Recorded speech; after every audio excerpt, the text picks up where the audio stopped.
A mail-order bride thought she was marrying a poor rancher. But he owned half the territory. She boards a stagecoach with nothing but a Bible and a suitcase. Ready to wed a man she believes has nothing. But when the sleigh pulls up, she sees sprawling pastures, barns full of cattle, and land that stretches farther than the eye can see. What should be a dream turns into a burden because power this big draws enemies. The railroad wants his water. The deputy wants him in jail. And the tribe waits to see if his promises will be broken or honored. She thought she was marrying for survival. Instead, she's stepping into the center of a war over land, faith, and truth. As fires blaze and jail keys rattle, can love and honor hold steady when the whole territory wants to tear them apart? Comment below and tell me where in the world you're joining from. And if this story made you pause for a moment, hit that subscribe button for more. The stagecoach swayed and creaked as it wound through the snow-dusted Colorado mountains. Keisha Whitfield pressed her gloved hands together, drawing what warmth she could from the thick wool. The worn letters from Leo Boone crinkled in her pocket, their promises of a simple life weighing heavy on her mind. The young ranch hand across from her cleared his throat. "First time out west, ma'am?" "Yes," Keisha answered softly, watching frost patterns dance across the window glass. "Though I've read everything I could about ranching these past months." The merchant's wife beside her clicked her tongue. "Books won't prepare you for a Colorado winter, dear. This one's been particularly bitter." She adjusted her fox fur collar, the fine fabric of her dress a stark contrast to Keisha's plain brown traveling suit. The soldier by the window nodded in agreement. Supply wagons can barely make it through some of these passes. Makes for lean times in the settlements. Keisha's stomach tightened. Leo's letters had mentioned hardship, but hearing it confirmed made her future seem all the more daunting. She fingered the simple gold band still on her left hand, all that remained of her first marriage, besides the debts that had prepped her to seek a new life out west. The stagecoach lurched around a bend, and Keisha steadied herself against the leather seat. "How much further to Boone Crossing?" she asked, trying to keep the tremor from her voice. "Another hour, weather permitting," the ranch hand replied. "We'll stop at Miller's Station first, though. Best trail stew this side of Denver." The merchant's wife leaned closer. "You said you're meeting someone there?" "Family, my intended," Keisha said. The word felt strange on her tongue. "Mr. Leo Boone." The other passengers exchanged quick glances that made Keisha's chest tighten. Did they know something about Leo? She didn't. Before she could ask, the coach began to slow. Through the frosted glass, she could make out the shapes of low buildings and the warm glow of lantern light. The horses' hooves crunched in the packed snow as they came to a stop. "Miller's Station," called the driver. 30 minutes for hot food. The relay station was a welcome respite from the jolting coach. Inside, the wood stove radiated blessed heat, and the smell of beef stew made Keisha's mouth water. She settled at one of the rough wooden tables, cupping her hands around a tin mug of coffee as she spooned up the hearty stew. Her thoughts drifted to the empty schoolhouse she'd left behind in Missouri. The quiet afternoons grading papers. Evenings spent calculating how to stretch her meager teacher's salary to cover her late husband's outstanding debts. Those lonely months had led her here, answering Leo Boone's advertisement for a bride. His letters painted a picture of a hardworking man with simple means but honest intentions. He'd written of his small ranch, his hopes for children, his desire for a partnership based on mutual respect. Nothing grand or fancy, just the promise of a fresh start. "Miss Whitfield." The driver appeared at her elbow. "We'll be heading out shortly. Your intended said he'd meet you at Henderson's General Store in Boone Crossing." Keisha nodded, gathering her courage along with her belongings. The sun was setting as they resumed their journey, painting the snow-covered peaks in shades of rose and gold. She pressed her forehead to the cold window, imagining what Leo might look like. His letters never mentioned his appearance, but she pictured someone weather-beaten and lean, hands roughened by daily toil.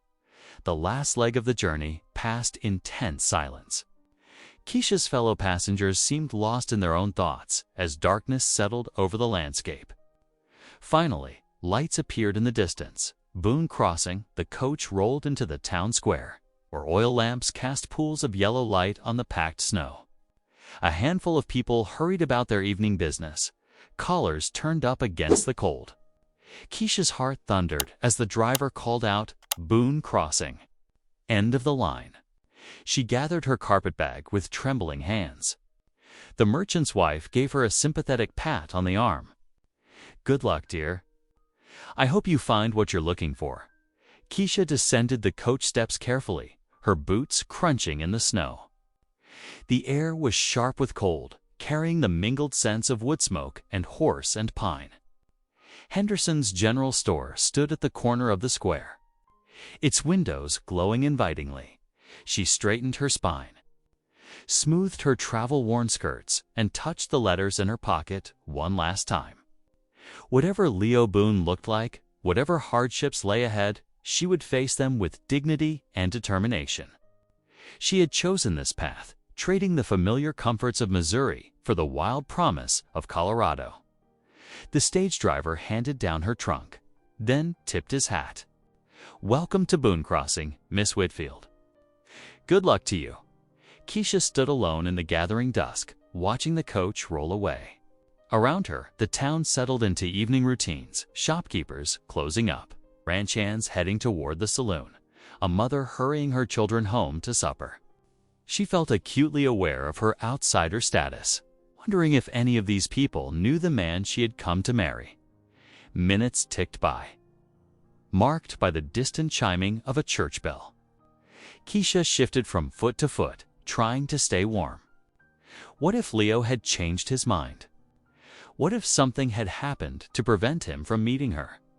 She had enough money for a room at the hotel she could see down the street, but the thought of spending her first night in Boone, crossing alone, made her chest ache. The door of Henderson's store opened, spilling golden lamplight onto the snow. A tall figure emerged, and Keisha's breath caught in her throat. This was the moment she had imagined countless times during the long journey west. Here, in this frost-touched town square, she would meet the man who might become her second chance at happiness. She clutched her carpetbag tighter, steeling herself for whatever fate had in store. The letters in her pocket felt like a talisman, reminding her of the careful hope she had built on their simple, honest words. Whether Leo Boone turned out to be everything she had imagined or nothing like her expectations, she was here now, ready to face whatever came next. The stage driver set Keisha's trunk in the snow beside her. Cold air bit at her cheeks as she stood alone in the gathering dusk.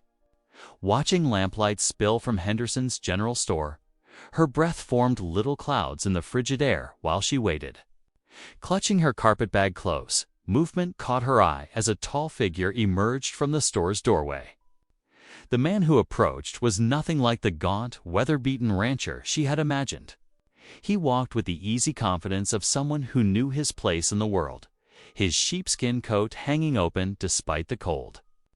Broad shoulders filled out the well-made garment, and his boots, though dusty, were of fine leather.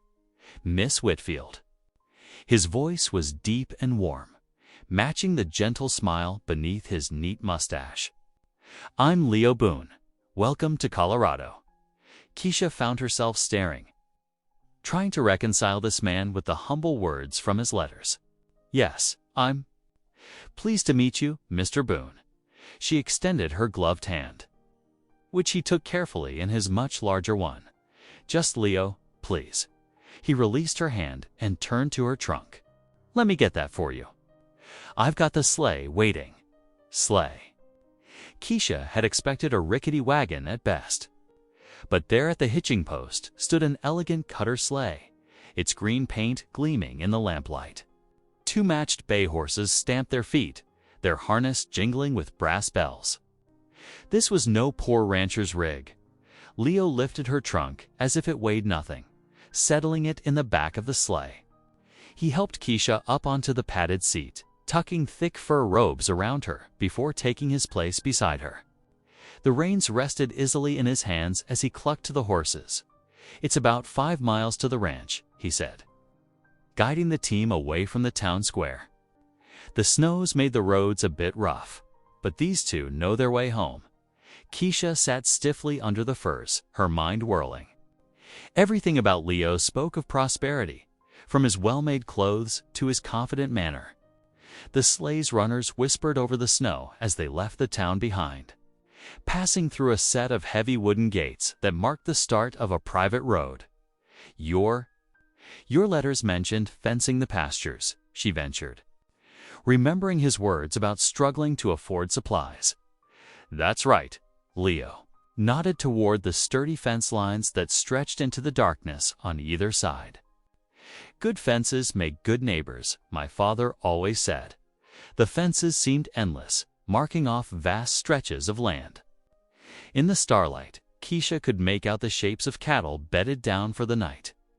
Far more than the small herd Leo had described. They passed a large barn, then another, and what looked like a bunkhouse with men moving about in the lantern light. Her unease grew with each passing minute. The man beside her was clearly not the struggling rancher who had written of making do with simple means. His letters had spoken of a modest homestead, not this sprawling operation that seemed to go on forever. They crested a snow-covered hill, and Keisha's breath caught. Below them spread a sight that belonged in a wealthy man's painting, not in the frontier world she had expected. A large ranch house stood proudly against the starlit sky, warm light pouring from its many windows. Smoke curled from 3 brick chimneys, and more outbuildings stretched behind it.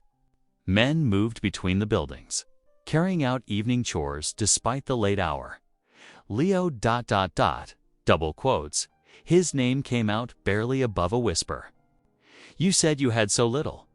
The sleigh slowed to a stop at the top of the hill. Leo was quiet for a long moment, his hands still on the reins. Finally, he turned to face her, his expression serious in the starlight. "I wanted you to know me," he said softly. "Not my holdings." Keisha's hands tightened in her lap. "You deceived me." "No." He shook his head firmly. "Everything I wrote about myself was true. My beliefs, my hopes, the kind of marriage I want to build, those weren't lies. I just left out the details of my circumstances." Details?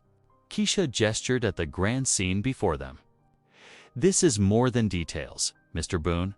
This is an empire. It's a responsibility," he corrected gently. "One I take seriously. But I've seen what wealth does to people, how it changes them. I wanted to be sure that whoever agreed to share my life was choosing me, not my father's legacy." Before Keisha could respond, Leo clicked to the horses. They started down the hill, their bells chiming softly in the cold air. Keisha sat in silence, trying to process this stunning turn of events. She had come prepared for hardship, ready to work alongside a poor rancher to build a life together. Instead, she found herself approaching a house that could have been plucked. From a fine street in St. Louis, the sleigh drew up before the front steps, where a middle-aged woman stood waiting in a clean apron. "Welcome home, Mr. Boone," she called out cheerfully. "Supper's ready whenever you are." "Thank you, Chen." Leo helped Keisha down from the sleigh, keeping a steadying hand under her elbow. "Miss Whitfield, this is Mrs. Chen, our cook. She's been with the family since before I was born." The cook's kind face creased in a smile. "So pleased to meet you, miss. Come in out of the cold. I've got a nice venison stew waiting. And fresh bread, too." Keisha followed Leo up the steps in a daze. The house's interior matched its grand exterior, polished wood floors. Elegant furniture, oil lamps casting a warm glow over everything. Her travel-worn clothes and simple carpetbag seemed terribly out of place. Leo helped her remove her coat, then led her to a dining room where the table was already set with fine china. The rich smell of venison stew filled the air as Mrs. Chen bustled in with a tureen. "I'll have your trunk taken. Up to the guest room," Leo said, pulling out a chair for Keisha. "You must be tired after your journey." Keisha sank into the chair, overwhelmed by it all. This morning, she had been a widow with nothing but debts to her name, traveling to marry a poor rancher. Now she sat in a mansion, facing a man whose wealth must rival that of any in the territory. Mrs. Chen ladled stew into their bowls, the savory steam rising between them. Leo took his seat across from Keisha, his expression gentle but uncertain. For a long moment, neither spoke. The tick of a grandfather clock the only sound in the elegant room. After the quiet supper, Leo rose from his chair and gestured toward the hallway. "Would you like to see the rest of the house? I know it's a lot to take in, but you should know what... double quotes." He paused, choosing his words carefully. "What you're stepping into," Keisha nodded, her fingers smoothing her travel-worn skirt. "Yes, I believe I should." The tour began in the entrance hall, where a grand staircase curved upward, its oak banister gleaming in the lamplight. Their footsteps echoed on the polished wood floors as Leo led her through. Doorway after doorway. "This is the formal parlor," he said, opening a set of pocket doors to reveal a room that took Keisha's breath away. A piano, a real Steinway, stood in one corner, its ebony surface reflecting the warm glow of the oil lamps.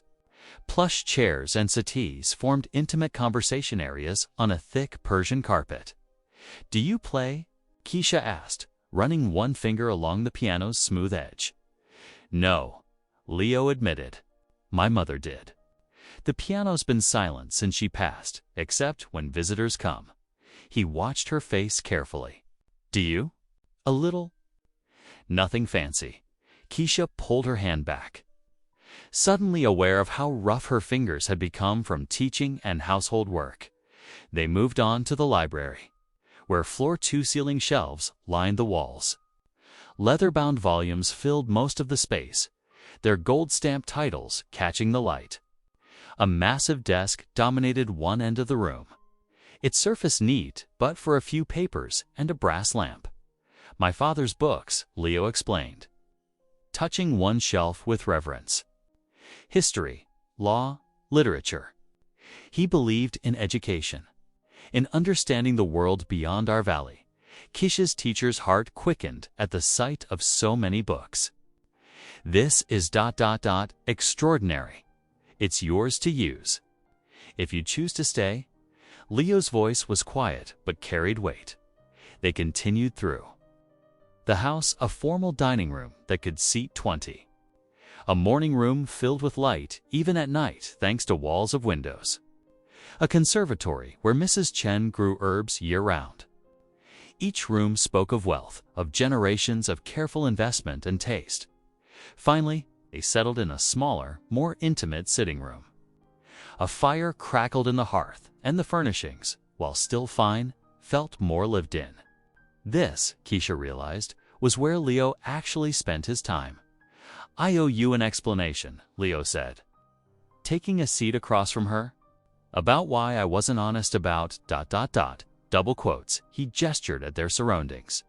"About being one of the wealthiest men in the territory." Keisha's voice held an edge. Leo winced, but nodded. "My father built this ranch from nothing. He worked alongside his men, treated them fairly, made deals with a handshake, and kept his word. When he died, I inherited not just land and cattle, but his reputation." He stood and walked to the fireplace, staring into the flames. "I've seen what wealth does to people. How it changes them. How it draws those who care more about money than character." He turned back to face her. "I've had 3 marriage proposals in the past year, all from women who'd never met me, but whose families knew exactly how many acres I own." Keisha's anger softened slightly at the bitterness in his voice. "So you decided to pretend to be poor." "Not poor," he corrected. "Just... modest. Everything I wrote about myself was true. I do work alongside my men. I wear plain clothes, eat simple food, live without fancy trappings when I'm working. I wanted someone who would choose me for myself, not for my father's legacy. The fire popped, sending sparks up the chimney. Keisha watched them fade, thinking of her own journey here. I came prepared for hardship, she said finally, ready to work the land, to scrimp and save, to build something from nothing. I know. Leo's voice was gentle. Your letters showed such courage, such willingness to face whatever came. That's what drew me to you. They sat in silence for a long moment, the weight of truth settling between them. Finally, Keisha spoke. I need time to think about all this. Of course. Leo stood. Mrs. Chen has prepared the guest room for you. Tomorrow, if you're willing, I'd like to show you more of the ranch. Morning came clear and cold, sunlight sparkling off the snow. After a breakfast of fresh biscuits and eggs, Leo helped Keisha into the sleigh again. This time, they headed out across the vast pastures that surrounded the ranch house. These are the winter grazing lands, Leo explained as they passed herd after herd of cattle. The animals looked healthy despite the season, their red-brown coats thick against the cold. We moved them up to the high meadows in summer. How many? Keisha asked, trying to count but losing track. About 3,000 head. Leo clicked to the horses, guiding them along a well-worn track. But it's not just the cattle that matter. Look there. He pointed to a glint of silver in the distance as they drew closer. Keisha saw it was a river, partially frozen, but still flowing strong. Beyond it, a large reservoir spread out, its waters carefully contained by earthen banks. Water rights, Leo said, his voice heavy with responsibility.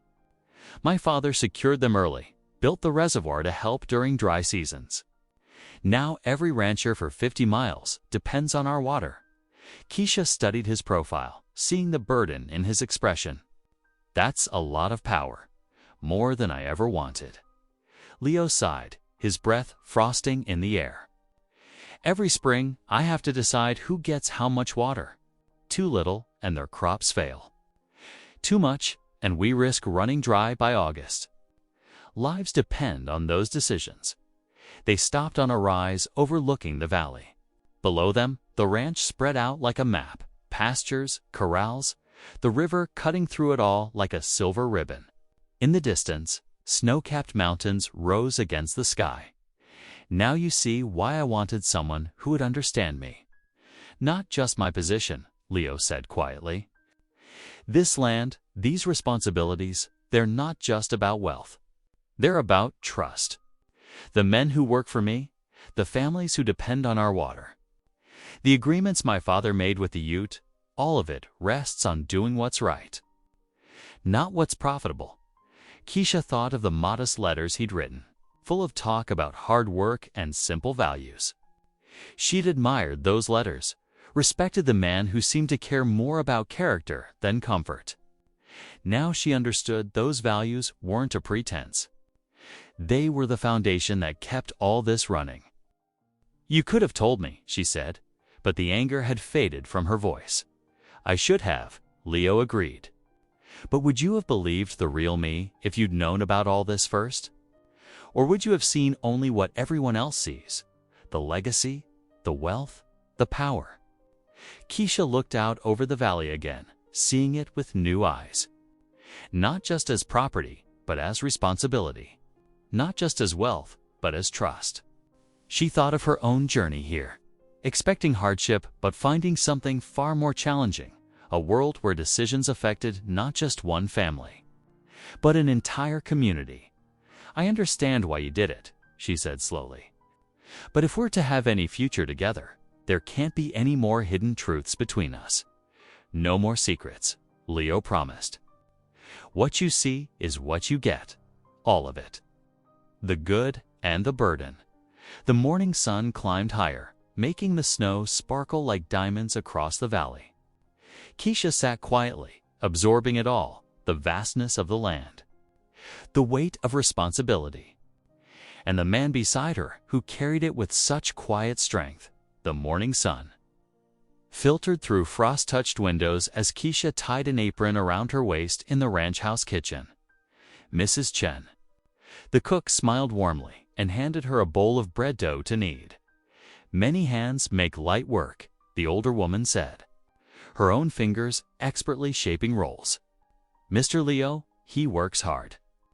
Needs good food to keep going. Keisha pressed her palms into the soft dough, finding comfort in the familiar task. Through the window, she watched ranch hands move between the barns and corrals, their breath visible in the cold air. Despite the grandeur of the house, there was nothing idle about life here.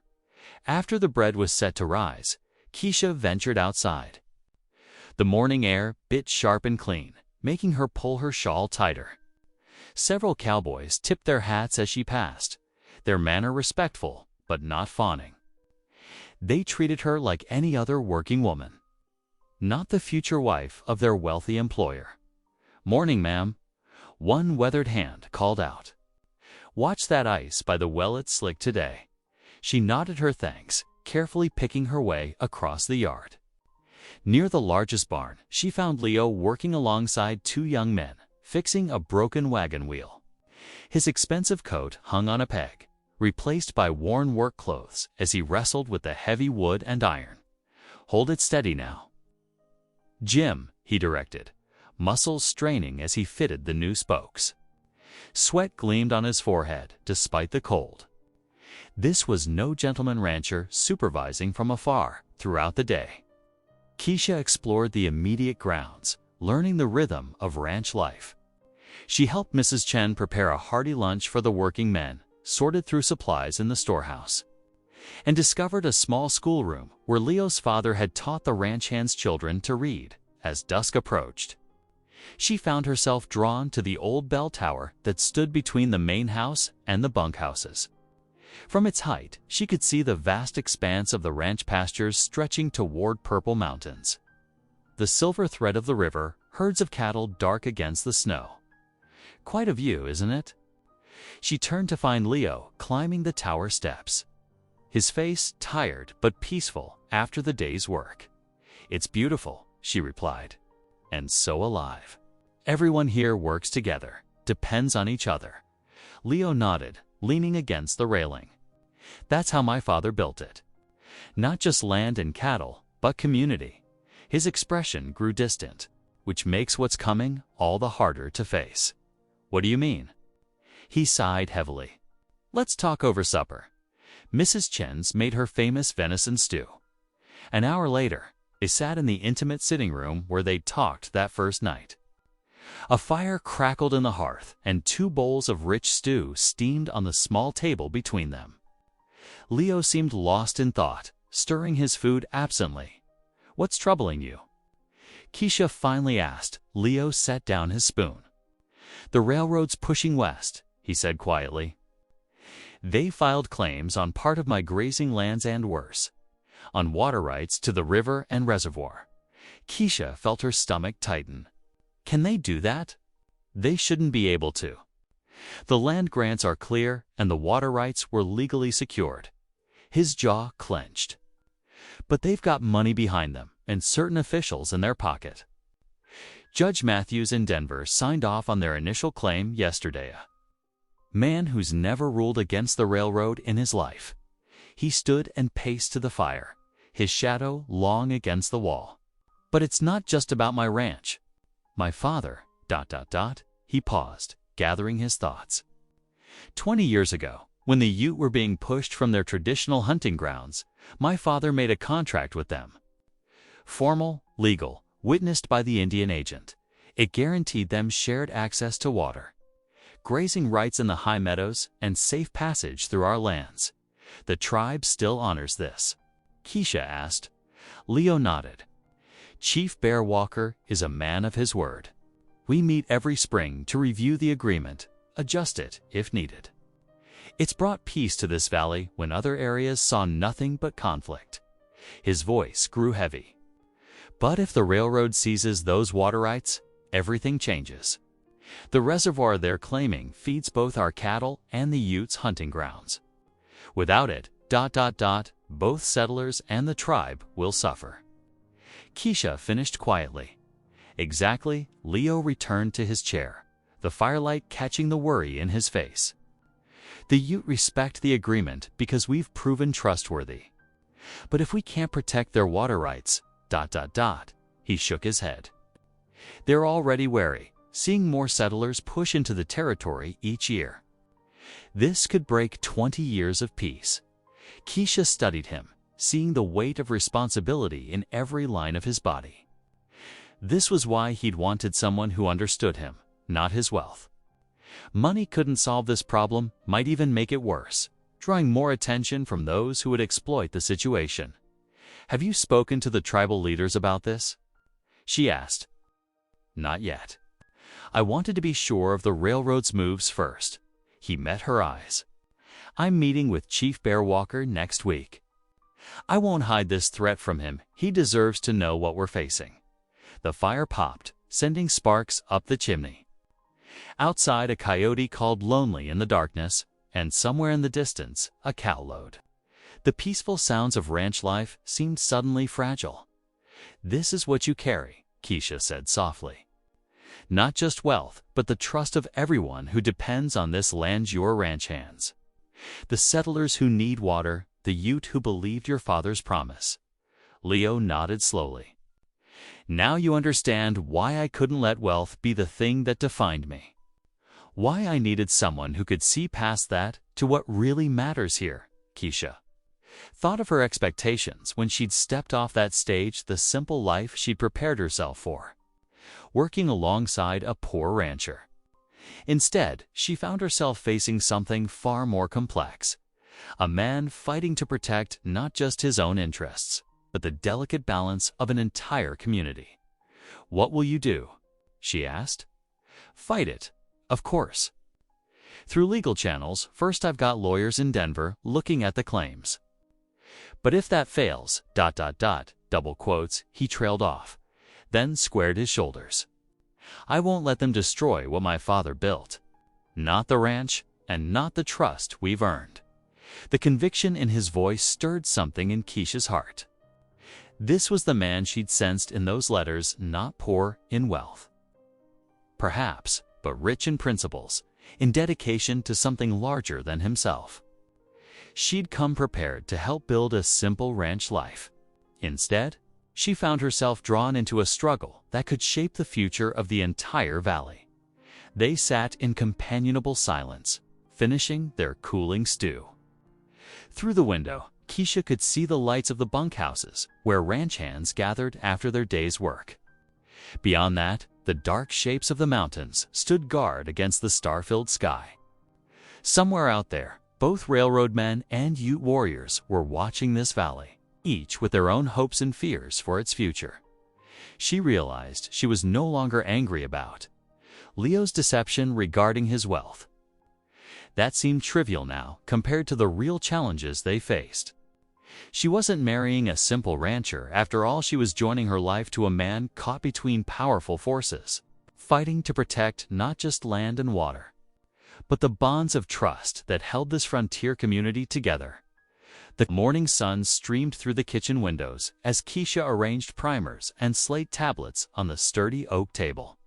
6 children from the ranch hands' families fidgeted in their seats, eyeing the fresh-baked gingerbread cooling on the counter.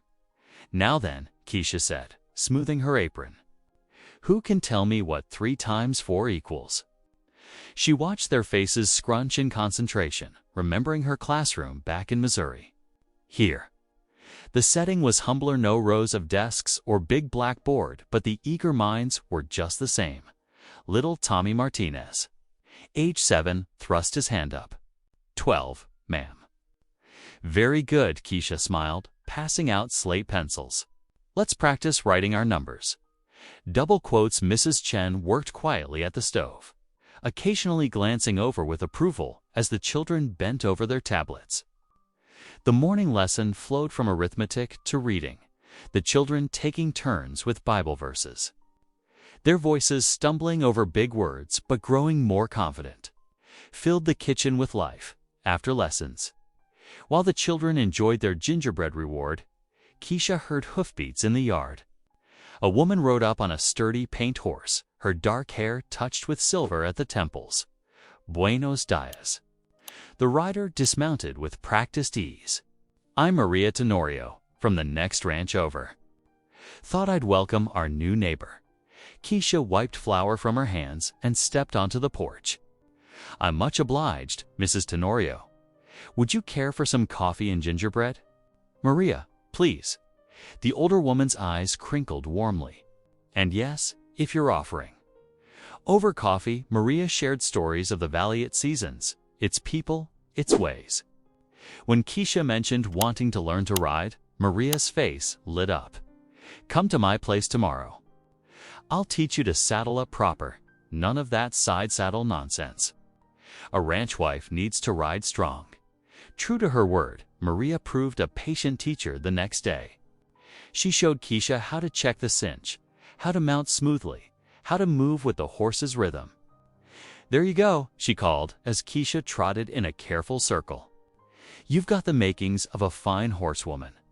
Between lessons, Maria spoke of her own life widowed young, raising 2 children alone, working as a midwife to make ends meet. Her words carried weight when she talked about land disputes. These fights over water rights. They hurt families most, she said, adjusting Keisha's grip on the reins. When the big companies push in, it's the widows and children who end up with nothing. You're Leo. He's one of the few who thinks about more than profit. Back at the ranch, Keisha threw herself into creating a real home. She baked pineapple, cherry, whatever fruit Mrs. Chen had preserved, filling the house with sweet aromas. She organized the pantry, mended linens, and brought fresh flowers to the dinner table. Slowly, the grand house began to feel less like a museum and more like home. In the evenings, she and Leo shared quiet moments in the library. Sometimes they read scripture together, finding comfort in familiar verses. Other times, they simply talked, learning each other's stories. Leo spoke of his father's principles, of growing up aware of both privilege and responsibility. Keisha shared memories of teaching, of her brief marriage, of learning to stand alone. One night, as they sat before the fire, Leo watched her darn socks by lamplight.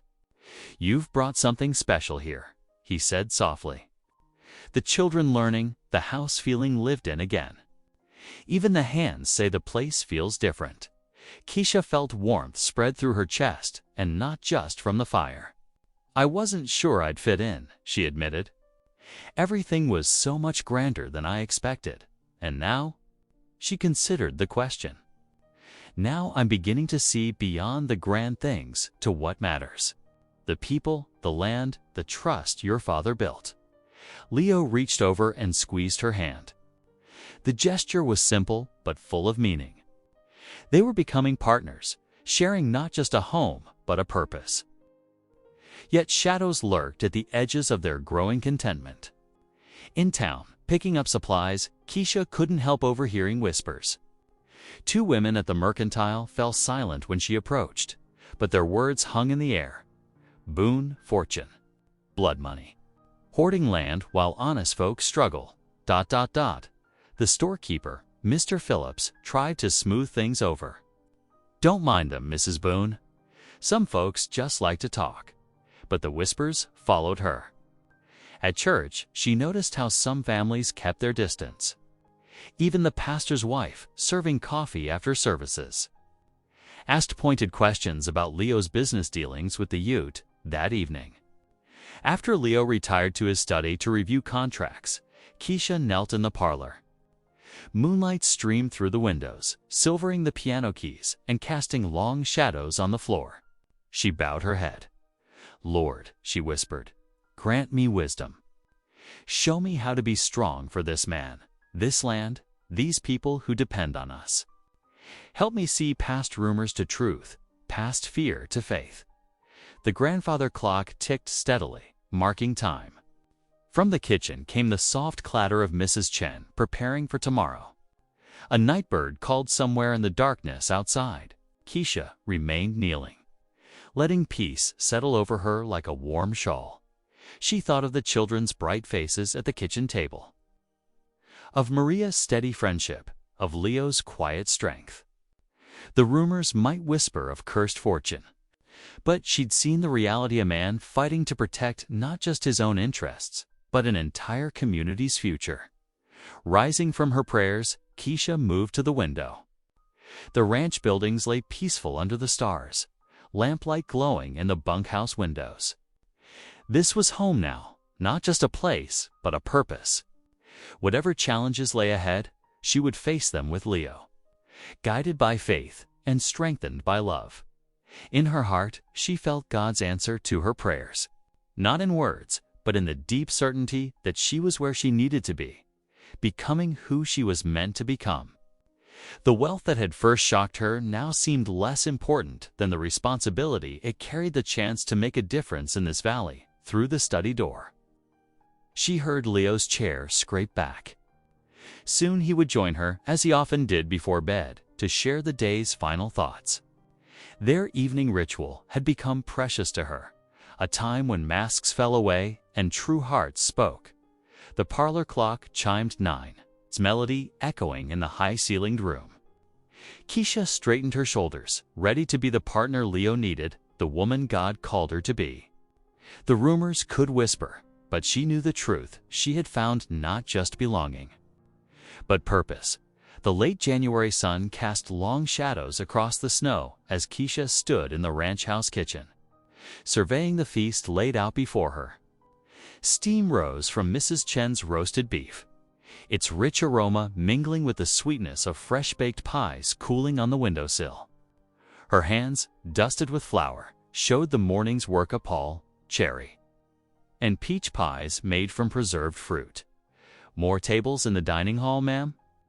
Young Tom, one of the ranch hands, poked his head through the door. "Yes, please." "Set them end to end." Keisha wiped her hands on her apron. "We'll need room for everyone to sit together." Leo had been skeptical when she first suggested the gathering. "Folks don't mix much," he'd said, "especially not with tensions running high." But Keisha had persisted. "Breaking bread together changes hearts," she'd told him. Remember the story of the loaves and fishes? Now, watching the preparations, she prayed she was right. The dining hall, usually reserved for ranch hands, had been transformed. Fresh pine boughs decorated the walls, their scent sharp and clean. Lanterns hung at intervals, ready to cast their warm glow when evening fell. The crunch of wagon wheels on snow drew her to the window. Maria Tenorio's cart approached, loaded with covered dishes. Keisha hurried to meet her friend. "I brought tamales," Maria announced, lifting a steaming pot. "And my children insisted on bringing their guitars." More wagons followed. The Petersons from the next valley, the Chen family from town, the widow Murphy and her grown sons. Each arrival brought food and anxious smiles, clearly uncertain about the mixing of company. Then came the Ute families, led by Chief Blackhawk's son, arriving on horseback with quiet dignity. Their women carried baskets of wild rice and dried berries, traditional foods offered in friendship. Leo greeted each guest personally, his usual reserve softening into genuine warmth. Keisha watched him speak with Chief Blackhawk's son, their conversation marked by mutual respect. Both men understood what this gathering meant: a chance to remember old promises, to see each other as neighbors rather than rivals. The dining hall filled with voices, hesitant at first, then growing more animated. Children, less bound by adult prejudices, broke the ice. Little Tommy Martinez showed the Ute children his slate tablet, while they taught him a string game played with sinew cord. "Your wife has wisdom," Chief Blackhawk's son told Leo, gesturing at the mingling families. "She sees with a mother's heart." Keisha felt tears prick her eyes at his words. This was what she'd hoped for, not just a meal, but a moment of understanding. She watched Mrs. Chen serve her dumplings to the widow Murphy. Saw Maria teaching settler women the proper way to unwrap tamales. The room grew warmer as more lanterns were lit. Someone, Maria's son, perhaps began strumming a guitar. The music crossed all boundaries, drawing smiles and tapping feet. Miss Keisha. Little Sarah Peterson tugged at her skirt. Can we have pie now? Laughter rippled through the room at the child's eagerness. Keisha began serving slices, making sure every plate got its fair share. She noticed how the Ute women nodded appreciatively at the wild berry pie she'd made using their gifted berries. Leo found her as she set down the empty pie tin. "You are right," he murmured, taking her hand. This was needed. His eyes swept the room, taking in the scene of shared plenty and tentative friendship. "You're the heart of this house, Keisha," he continued softly. "I see that clearer every day." She squeezed his hand, too moved to speak. Around them, the gathering continued into the evening. Settlers and Ute alike shared stories, their words bridging ancient divides. Children played together under the lamplight, their laughter a melody sweeter than any guitar song. As the night deepened, guests began to depart. Each farewell carried warmth, each handshake held promise. Wrapped in heavy coats and shawls, they ventured into the snowy night. Carrying leftovers and covered dishes? "We must do this again," Maria said, hugging Keisha goodbye. "Perhaps when spring comes." Chief Blackhawk's son spoke similar words to Leo, their handshake firm and meaningful. "Your father would be proud," he said. He understood, as you do, that the land must unite us, not divide us. Keisha stood on the porch, watching the last wagons and riders disappear into the darkness. The snow reflected starlight, making the world seem magical and full of possibility. Leo's arms slipped around her waist. She leaned into his warmth. "Thank you," he said simply. She looked up at him, seeing in his face the same hope she felt in her heart. "This is where I belong," she replied. "This is what we're meant to do here." The night was perfectly still, the kind of winter quiet that seems to hold its breath. From the kitchen came the sounds of Mrs. Chen and the ranch hands cleaning up, their cheerful voices carrying through the windows.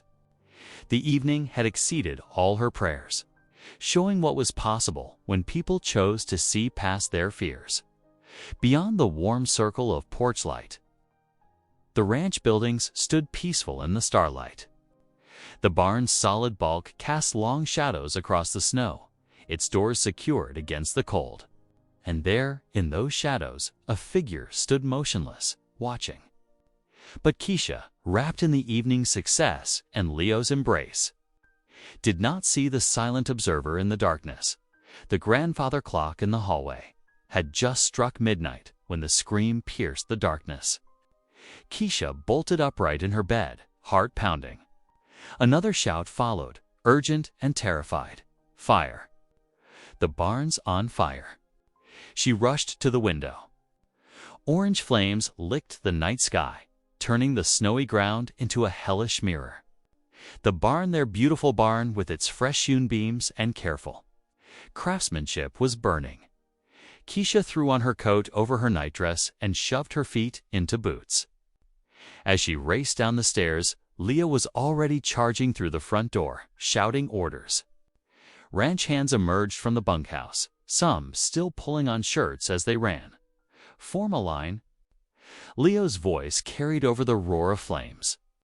Buckets from the well to the barn door. The night air bit at Keisha's face as she joined the desperate effort. Smoke stung her eyes, thick and acrid. The heat was overwhelming, even from yards away.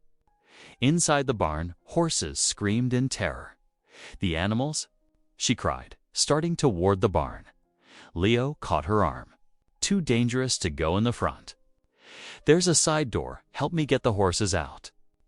They ran together through the snow, ducking under the choking smoke. The side door creaked on its hinges, letting out a blast of heated air. Leo plunged inside without hesitation. Keisha followed, keeping low. The interior was a nightmare of shadows and flame. Horses kicked at their stalls, eyes rolling white with fear. Leo was already working at the first latch, speaking low and steady to calm the panicked animal. "The calves?" he shouted to her. in the back stalls. She pushed through the smoke, finding the smaller enclosures where 3 young calves huddled together. Their soft brown eyes reflected the flames. Working quickly, she unlatched the gate. "Come on, little ones," she urged, pushing them toward safety. Outside, the bucket line was in full swing. Men and women passed water from hand to hand, working with desperate intensity. Maria Tenorio had arrived, her grown sons joining the effort without a word. The roof timbers groaned ominously. Leo emerged from the barn, leading to more horses, their coats dark with sweat. "Everyone out," he bellowed. "The roof's going." Keisha herded the last calf through the door just as a terrible cracking sound split the air. She looked up to see the massive center beam giving way, trailing sparks and burning straw. "Run." Leo grabbed her arm, pulling her clear. They stumbled through the snow as the roof collapsed with a thunderous crash. Sparks shot skyward like a fountain of fireflies. The heat was unbearable, forcing everyone back. There was nothing to do now but watch it burn. Dawn found them standing in the ruins. Faces blackened with soot, clothes reeking of smoke. The sun rose pink and innocent over the devastation. Most of the animals had been saved, all but 2 horses and 1 milk cow that had been. Trapped in the far corner, Leo moved through the smoldering debris, boots crunching on charred wood. He stopped suddenly, bending to retrieve something from the ashes. Keisha saw his shoulders stiffen. "What is it?" she asked, picking her way carefully toward him. He held up a piece of cloth, still damp with an unmistakable smell. "Kerosene," he said grimly. This was no accident. The news spread through town like wildfire itself. By mid-morning, a crowd had gathered at the ranch. Some offered help with cleanup, but others stood back, whispering behind raised hands. Keisha was distributing coffee to the workers when she overheard the first ugly rumor. "Convenient timing, ain't it?" a man muttered to his companion. "Right when the railroad's pressing claims. Insurance'd pay good money for a barn that size." "Hush now," his friend replied, but his tone held doubt.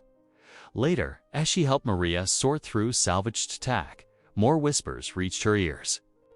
"Could have been them Indians," someone said. "Getting back at Boone for what his daddy did." "What do you mean?"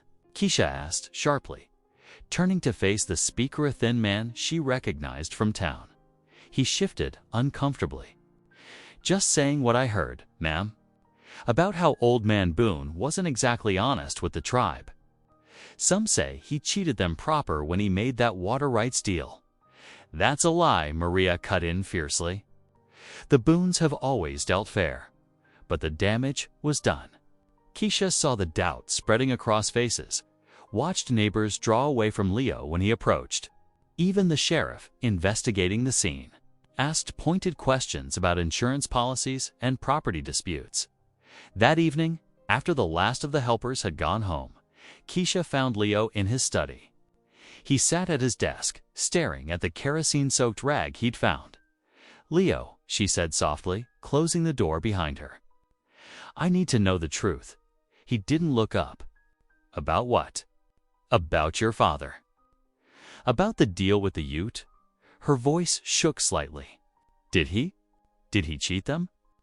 The silence stretched between them, heavy as lead. Leo's hands worked at the cloth, turning it over and over. "Tell me it isn't true," she whispered. Still, he said nothing. The grandfather clock ticked in the hallway, counting out endless seconds. Through the window, the ruins of the barn stood black against the evening sky, a stark reminder of how quickly things could fall apart. Keisha felt tears burn in her eyes. "Your silence tells me everything." "No," Leo said finally, his voice rough. "It tells you nothing." He looked up at her, and the pain in his eyes made her catch her breath. "But the truth is complicated and dangerous. I need to know," she insisted. "If we're to be married, if I'm to be part of this, I need to know everything."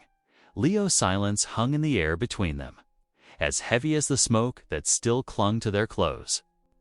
Outside, a cold wind whistled through the charred beams of the ruined barn, carrying with it the whispers of doubt that had begun to poison everything they'd built. The days after the barn fire stretched like shadows at dusk. Keisha watched worry etch deeper lines in Leo's face as rumors poisoned the town's trust. Each morning brought new whispers, new accusations that slithered through Boone Crossing like rattlers in the grass at the general store. Conversation died when Keisha entered. Mrs. Patterson, who had warmly welcomed her at the community gathering, now pulled her young ones close and hurried past. The storekeeper's eyes held pity when he handed over her purchases, pity mixed with something darker. "Might want to check them account books careful-like," he muttered, not quite meeting her gaze. "Make sure everything's proper." Back at the ranch, Leo spent hours in his study, poring over water deeds and land grants. Papers covered every surface, yellowed with age and bearing faded signatures. Keisha brought him coffee, laying a gentle hand on his shoulder. "They're saying I forged the agreements," he said, voice rough with exhaustion. "Town council's demanding to see original documents. Documents my father filed 20 years ago." Outside the window, frost rimmed the bare branches. The burned skeleton of the barn stood as a constant reminder of how quickly their world had begun to unravel. On fourth morning after the fire, hoofbeats approached the house. Keisha looked up from her Bible study to see Chief Takana riding toward the ranch, flanked by 2 warriors. Their faces were grave. Leo met them on the porch. The chief dismounted with dignity, his dark eyes measuring Leo carefully. "We have heard many words in the wind," he said, each syllable weighted with purpose. "Words that trouble our people." "Come inside," Leo offered. "We'll speak plainly." Keisha prepared coffee while the men gathered in Leo's study. Through the partially open door, she heard Chief Takana's measured voice. "The railroad men say you claim rights that were never given. They show papers with different marks than those we remember. The agreements my father made," Leo began. "Your father's words walked a straight path," the chief interrupted. "But now there are new papers, new marks. We must know truth from lies." Keisha's hands trembled as she carried the coffee tray in. Leo stood by his desk, shoulders bowed as if under an invisible weight. The chief sat straight-backed in a leather chair, his warriors standing silent behind him. "Show me the true papers," Chief Takana demanded. Leo opened his safe, removing a stack of documents. "These are the originals. My father's signature, your father's mark." Witnessed by the territorial judge, the chief studied the papers carefully. Minutes stretched like hours in the quiet room. Finally, he spoke. "These marks are known to me. But the papers the railroad men show are different." He fixed Leo with a penetrating stare. Someone speaks with a forked tongue. "We must know who." Before Leo could respond, more hoofbeats thundered into the yard. Deputy Ward Halpern's voice rang out, sharp and official. "Leo Boone. Come out with your hands visible." Keisha rushed to the window. 3 armed men flanked the deputy, who sat tall in his saddle, a pair of iron shackles dangling from his pommel. Leo moved toward the door, but Chief Takana's voice stopped him. "Remember," the chief said softly, "a man's truth shows in his eyes, not his words." The deputy was already mounting the porch steps when Leo opened the front door. "Ward," he said calmly, "what brings you out so early?" "Got papers here for your arrest, Leo." The deputy's voice carried a note of satisfaction that made Keisha's stomach turn. "Charges of fraud, forgery, and arson. Town council's mighty interested in them, water rights of yours." "This is nonsense," Keisha protested, stepping forward. "Leo's done nothing wrong." Deputy Halpern's smile didn't reach his eyes. "Ma'am, I reckon you might want to consider your own position careful-like." Ain't too late to distance yourself from this situation. Chief Takana emerged from the study, his presence filling the doorway. The deputy's hand twitched toward his gun before he caught himself. "The people will remember what happens here," the chief said quietly. The deputy's face flushed. He thrust the arrest warrant at Leo. "Put your hands out." Boon. The click of the shackles echoed in the frozen morning air. Keisha watched, helpless, as they led Leo to a waiting wagon. Her throat burned with unshed tears and unspoken words. "Don't worry," Leo called back to her.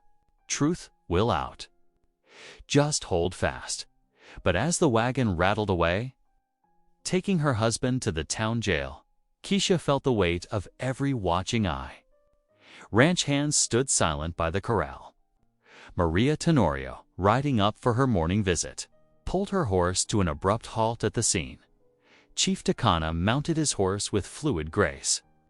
"We will watch," he told Keisha, "and we will remember who walks in truth." With a gesture to his warriors, he rode away, leaving Keisha alone with her shame and fear. The day crawled by in endless minutes.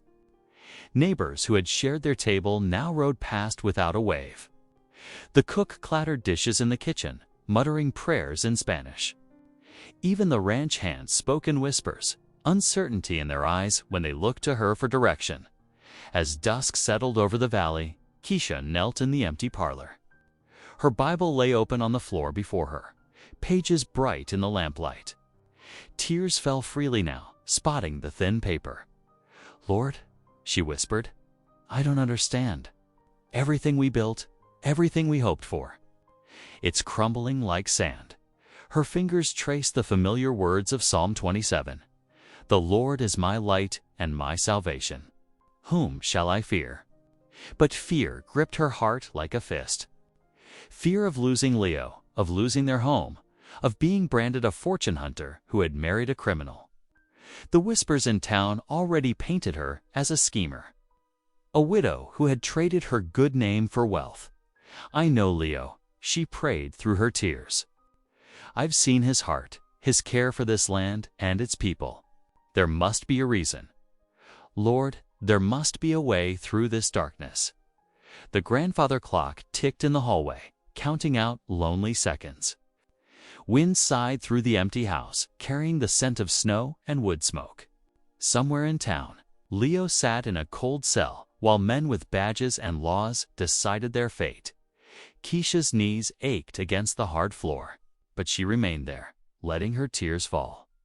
Yet even in her despair, something stubborn and fierce took root in her heart.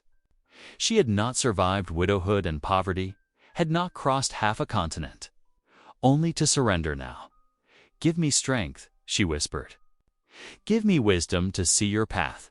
Her fingers clenched around her Bible, and Lord... "Give me courage to walk it wherever it leads." Outside, snow began to fall, covering the burned ruins of the barn in a gentle white shroud. But inside, in the quiet parlor, a widow's prayers rose like incense, carrying with them not just grief and fear, but the first flickering spark of determination dawn painted the frost-covered windows in pale gold as Keisha hitched the wagon. Her fingers, stiff with cold, fumbled with the leather straps. The mare stomped impatiently, her breath forming clouds in the crisp morning air. "Let me help with that, Senora," Maria called, hurrying across the yard. She adjusted the harness with practiced hands. "You're going to see him." "I have too." Keisha pulled her shawl tighter. "Whatever they're saying about Leo, I know in my heart it isn't true." Maria pressed a cloth-wrapped bundle into her hands. "Tamales. The jail food, ... double quotes." She wrinkled her nose. "No good for the spirit." The sun had barely cleared the eastern ridge when Keisha set out. The wagon wheels crunched through fresh snow, leaving twin trails behind her. She passed the burned-out shell of the barn, its blackened beams reaching toward the sky like accusing fingers. The drive into town seemed endless.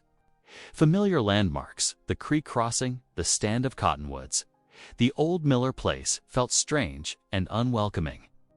When she finally reached Boone Crossing's Main Street, the morning bustle faltered at her approach.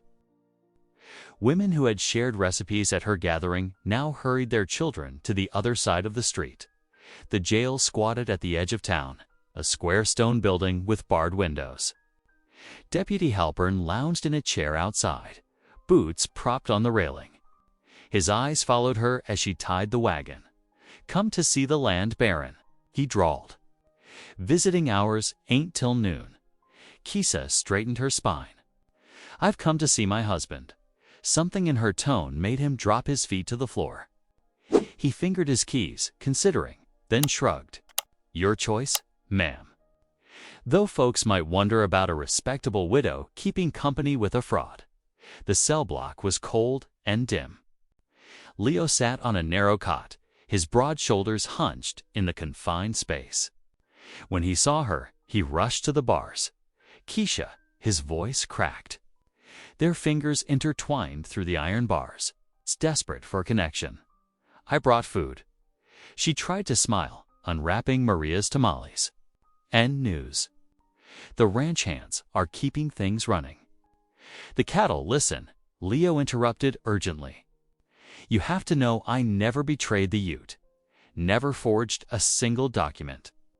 My father built his legacy on honor, on keeping his word to both settlers and tribe.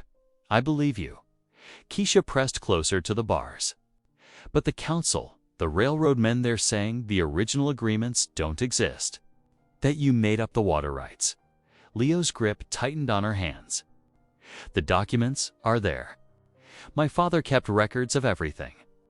Letters, maps, agreements, all in the study." In the boxes marked 1858, his eyes burned with intensity. "I never betrayed anyone's trust. I swear it." "Then we'll prove it." Keisha forced strength into her voice, though her heart trembled. "Tell me where to look." For the next hour, they spoke in hushed tones.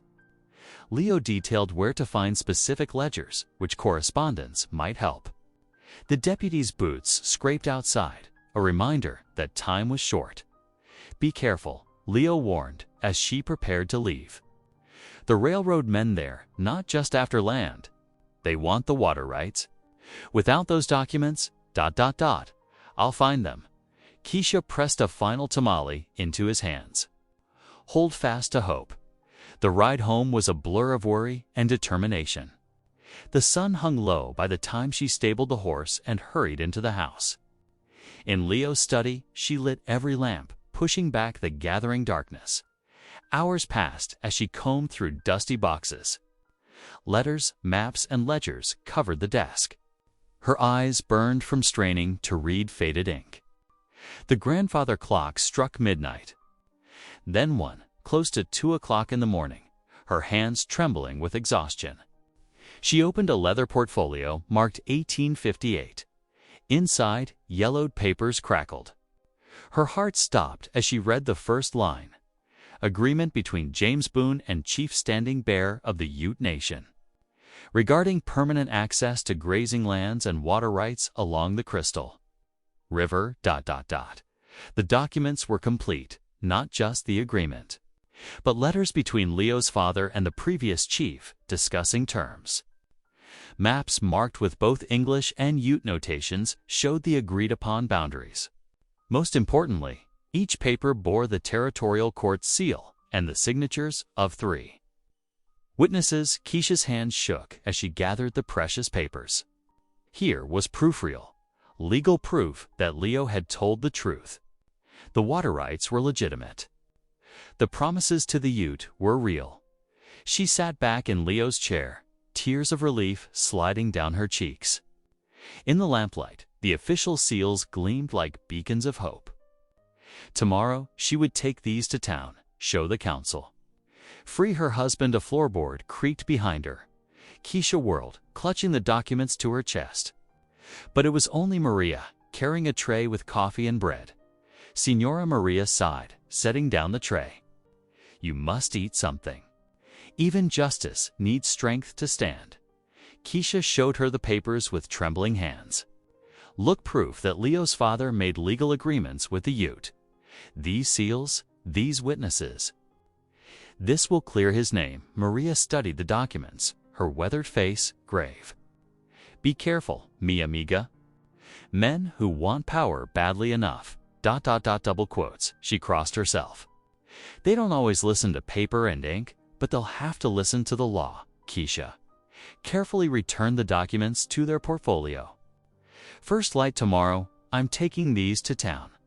Outside, an owl called into the darkness.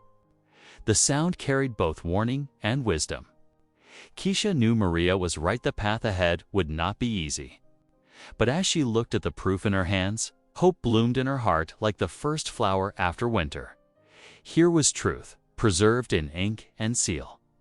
Here was the key to Leo's freedom, to restoring peace between settlers and tribe. Here was the answer to her prayers.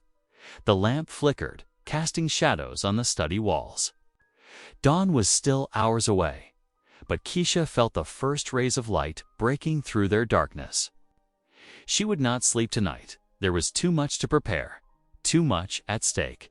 Instead, she bent over the documents again, memorizing every detail, building her case. When morning came, she would be ready. Ready to fight for Leo, for justice, for the promises that bound their community together. The grandfather clock ticked steadily, counting down the hours until daylight. The winter sun had barely touched the eastern peaks when Keisha saddled her horse. Her fingers trembled as she secured the precious leather portfolio inside her coat. These documents were their last hope. She couldn't risk them getting wet or lost in the snow. Maria appeared at her elbow, pressing a wrapped bundle into her hands. For the journey, she said softly. And this, she draped a thick wool blanket across the horse's haunches. The snow is deep in the valley. Keisha squeezed her friend's hand. Thank you. If I'm not back by nightfall, I will keep the lamps burning, Maria promised. Go with God, Signora. The mare's hooves crunched through the fresh powder as Keisha guided her down the sloping pasture. The morning air bit at her cheeks, and her breath formed clouds that drifted away on the wind. She kept one hand pressed against her coat, feeling the solid weight of the portfolio against her heart. The path to the Ute winter camp wound through stands of bare cottonwoods and across shallow creek beds. Keisha had never made this journey alone. Leo had always insisted on accompanying her during their rare visits, knowing the proper protocols and greetings. Now she could only pray she remembered enough to show proper respect. After 2 hours of steady riding, her toes had gone numb despite her thick boots. The snow grew deeper in the sheltered valley, and more than once she had to dismount and lead her horse through difficult patches. The documents pressed against her chest like a talisman near midday. She spotted the first signs of the camp, thin trails of cookfire, smoke rising through the trees. A mounted scout appeared on a ridge above her, watching silently. Keisha drew her horse to a halt and waited, remembering Leo's teachings about patience and protocol. After several long minutes, the scout approached. He wore a thick buffalo robe against the cold, and his horse's breath steamed in the winter air. I seek Chief Takana, Keisha said clearly, trying to keep her voice steady. I bring important documents about water rights and grazing lands. The scout studied her for a moment, then nodded once. Follow, he said.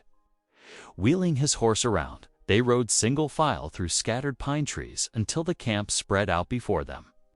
Round winter lodges stood in ordered rows, smoke rising from their peaks. Children wrapped in bright blankets paused in their play to watch her pass. Women looked up from their work, their expressions guarded. The scout led her to a large lodge near the center of camp. 2 older men stood outside, talking quietly. They fell silent as Keisha approached. I request to speak with Chief Takana, she said, dismounting carefully. I bring proof of Leo Boone's innocence. One of the men disappeared into the lodge. Keisha stood in the snow, trying not to shiver, conscious of the eyes watching from every direction. Her mare shifted restlessly. Sensing her tension, after what felt like hours but was likely only minutes, the lodge flap opened. Chief Takana emerged, his silver hair bound back with a beaded band, his face dignified and weathered. He studied her without speaking. Keisha dipped her head respectfully. "Thank you for seeing me, Chief Takana. I found documents about the water rights agreements between your father and Leo's father. They prove Leo has honored the original promises." The chief gestured toward the lodge entrance. "Come, show these papers." Inside, the lodge was warm and smoky. A fire burned in the central pit, and several tribal elders sat on woven mats around it. Keisha blinked, letting her eyes adjust to the dim light. Her fingers felt clumsy with cold as she opened her coat and withdrew the portfolio. "These were in Leo's study," she explained, carefully removing the yellowed papers. "They show the original agreements about water access and grazing lands along the Crystal River." Chief Takana accepted the documents with careful hands. In the firelight, his eyes moved slowly across the pages. One of the elders leaned forward to study the maps with their dual notations. Keisha's throat felt dry. Would you like me to read them aloud?" The chief nodded, passing the papers back. Keisha cleared her throat and began to read. Agreement between James Boone and Chief Standing Bear of the Ute Nation, regarding permanent access to grazing lands and water rights along the Crystal River. Double quotes. Her voice grew stronger as she continued, the formal legal language echoing in the quiet lodge. She read about water access points, seasonal grazing rotations, shared maintenance of the irrigation channels. When she reached the signatures and seals at the bottom, she held the paper closer to the fire so they could see clearly. "This bears your father's seal," she said softly to Chief Takana. "And here's the territorial court's mark and 3 witnesses' signatures." The chief reached for the document again, his finger tracing his father's mark. For a long moment, no one spoke. The fire crackled, sending sparks up toward the smoke hole. Finally, Chief Takana looked up. "Leo honored these rights quietly," he said, his voice deep and measured. "When others tried to block our people from the water, he opened the gates. When their cattle pushed our horses from grazing land, he moved them. This proves what we knew in our hearts: he is his father's son." Relief made. Keisha's hands shake as she carefully returned the documents to their portfolio. "Will you help us?" she asked. "Will you speak for Leo in the territorial court?" The elders conferred in low voices, speaking their own language. Chief Takana listened, nodding occasionally. Outside, the winter wind whistled past the lodge walls. At last, the chief turned back to her. "We will stand with truth," he said simply. "When the court meets, we will speak of Leo's honor." Tears pricked at Keisha's eyes. "Thank you," she whispered. "Thank you for believing in him." One of the women brought her a cup of hot tea, and someone added wood to the fire. As the afternoon light faded outside, more people gathered in the lodge. A pot of stew bubbled near the fire, filling the air with rich smells of meat and herbs. "You will stay tonight," Chief Takana said. It wasn't a question. "The snow comes again. In morning, we ride with you." Keisha accepted a bowl of stew and a piece of fresh fry bread. Around the fire, people began sharing stories, first in their own language, then in English, for her benefit. They spoke of Leo's father, of agreements honored through drought and plenty. They spoke of Leo himself, how he would appear quietly to fix a broken fence or help round up scattered cattle. As she listened, Keisha felt the invisible threads that bound their communities together, threads of trust and respect, woven through years of kept promises. These were the true deeds that mattered, more lasting than any paper with seals and signatures. That night, she slept wrapped in borrowed blankets near the banked fire. The wind sang outside, but inside the lodge was warm and peaceful. She dreamed of Leo, of morning sun on snow, of justice blooming like spring flowers. Dawn came with clearing skies and the sound of horses being saddled. When Keisha emerged from the lodge, she found 6 mounted warriors waiting, their horses stamping in the fresh snow. Chief Takana himself sat astride a strong bay horse.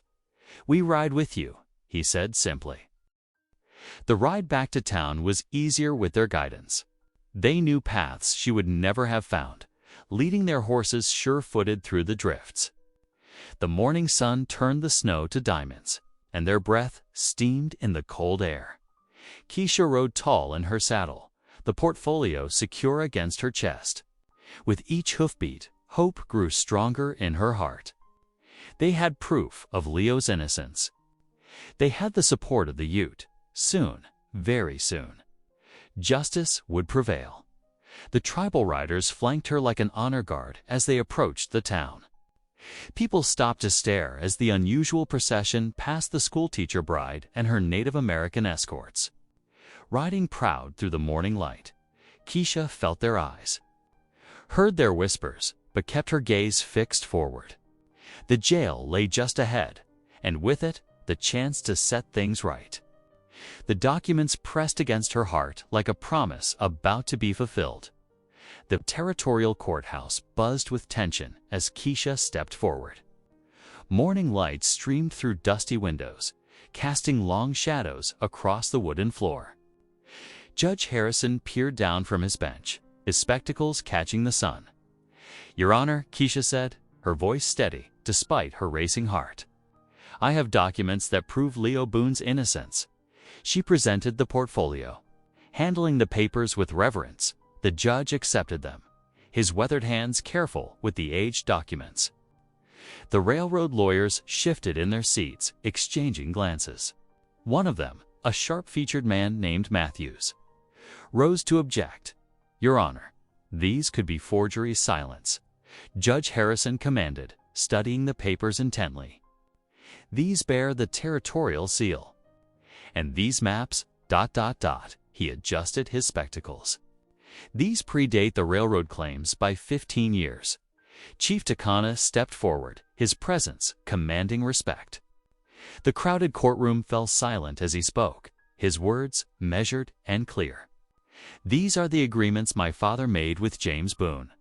Leo has honored every word." He described how the Boones had maintained water access, protected grazing rights, and kept peace between settlers and tribe.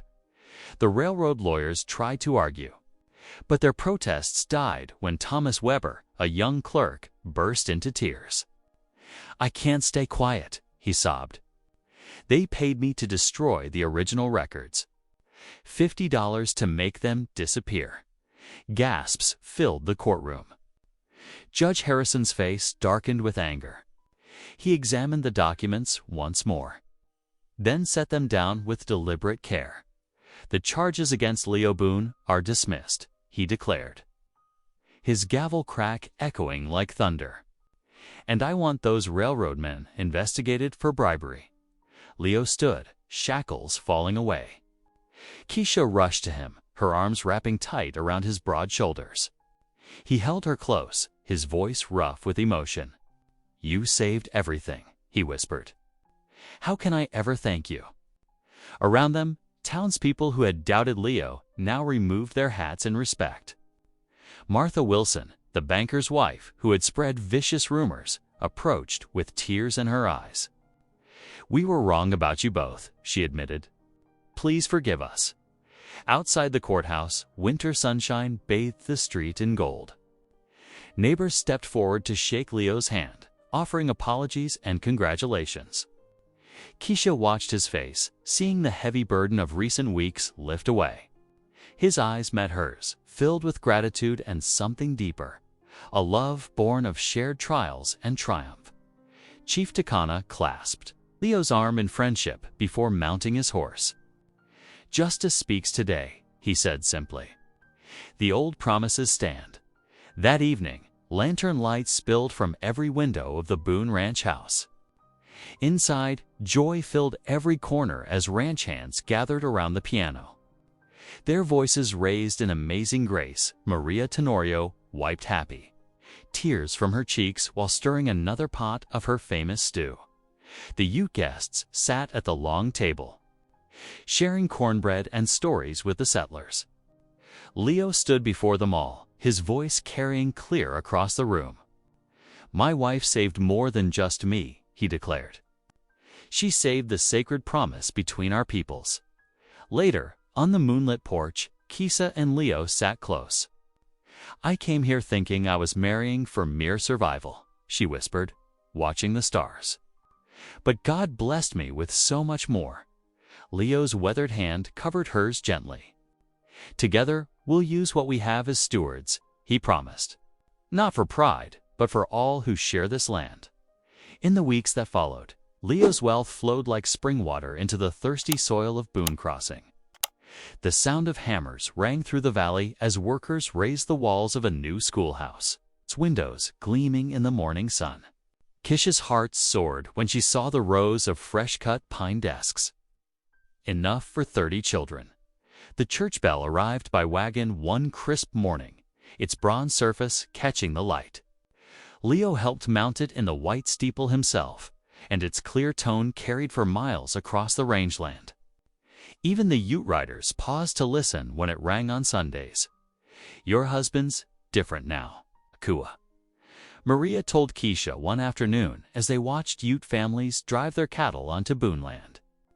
"He wears his fortune like a tool belt, not a crown." The charred ruins of the barn gave way to fresh timber and new hope. Ranch hands and Ute workers labored side by side, sharing stories and dried beef as they set each beam. When the last nail was driven, they celebrated with a feast that lasted well into the night. Each evening, as the sun painted the mountains gold, families gathered in the Boone Ranch house. Their voices lifted in song while Keisha played the piano, and Leo read from his father's worn Bible. Children sat cross-legged on the floor, settler and Ute alike, while their parents shared coffee and quiet conversation, where whispers of suspicion once poisoned the air. Trust bloomed like spring flowers. The Boone name, once heavy with doubt, now rang with honor through the valley. Spring painted the valley in vibrant greens and wildflower hues. From the wide ranch house porch, Keisha gazed across the transformed landscape. Children's laughter rang clear as settler and Ute youngsters chased each other through the new grass. Their game of tag, knowing no boundaries of culture or language. Long tables stretched across the yard, laden with spring's first harvest. Steam rose from pottery bowls of stew and baskets of fresh-baked bread. The aroma of sage and roasted venison drifted on the warm breeze. Women from both communities worked side by side, sharing recipes and stories as they laid out the feast. The church bell's deep tone echoed through the valley, its bronze voice carrying peace across the land. Keisha felt its resonance in her very bones. She turned to Leo, who stood tall beside her, his eyes reflecting the same joy that filled her heart. "I've been thinking," she said softly, watching the scene before them. "It wasn't land we owned all this time." Her hand found his fingers intertwining. It was hope. Leo squeezed her hand gently, understanding in his touch. Together, they descended the porch steps to join their gathered family, not just of blood, but of heart and faith. The setting sun painted the Rocky Mountains in shades of gold, its light blessing the valley below as they took their places at the long tables. Keisha looked around at the faces weathered ranchers, Ute elders, children with sun-browned cheeks, all breaking bread together. Here, at last, was the truth she'd been searching for. Not just love, not mere survival, but a home built on faith and filled with endless hope. Thanks for taking a moment to feel with me. If this story reminded you of what matters, hit subscribe. I'll be here tomorrow, continuing our story.